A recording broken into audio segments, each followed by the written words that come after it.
તો બોટાદ પોલીસ પર પથ્થરમારા મુદ્દે કાર્યવાહી થઈ છે। પોલીસે 65થી વધુ લોકોની અટકાયત કરી છે। આમ આદમી પાર્ટીના નેતાઓ સામે પણ ફરિયાદ થઈ છે।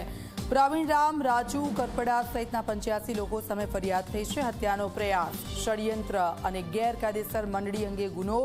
આપના નેતા રાજુ કરપડા, પ્રવીણ રામ મુખ્ય આરોપી છે। 50થી વધુ વાહનો પણ પોલીસે જપ્ત કર્યા છે। ત્યારે સુરેન્દ્રનગર, જૂનાગઢથી આવેલા આપના કાર્યકરો સામે પણ ફરિયાદ થઈ છે।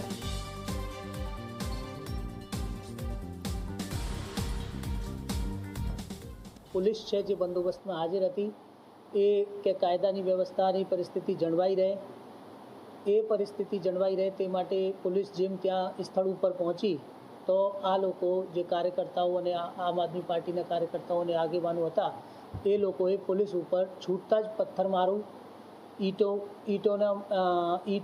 पत्थरों अने बोटल में रेती भरीने आ पुलिस ऊपर ત્યાં છોડવામાં આવેલ હતા અને એમાં પોલીસના માણસોને પણ ઈજા થયેલ અને એટલું જ નહીં, આ લોકોએ પોલીસની ગાડી પલટી ખવાઈ દીધી અને પલટા ખવાવાથી ત્યાં પોલીસની ગાડીને પણ જે એમનો પ્રી પ્લાન જે આપણે કહીએ કે પૂર્વ આયોજિત કાવતરું હતું એ પ્લાન મુજબ એને પહેલાં તો પોલીસના ઉપર પથ્થર છોડ્યા, પછી ગાડી પલટીને અને ગાડીને સળગાવવાના પ્રયત્ન કર્યા।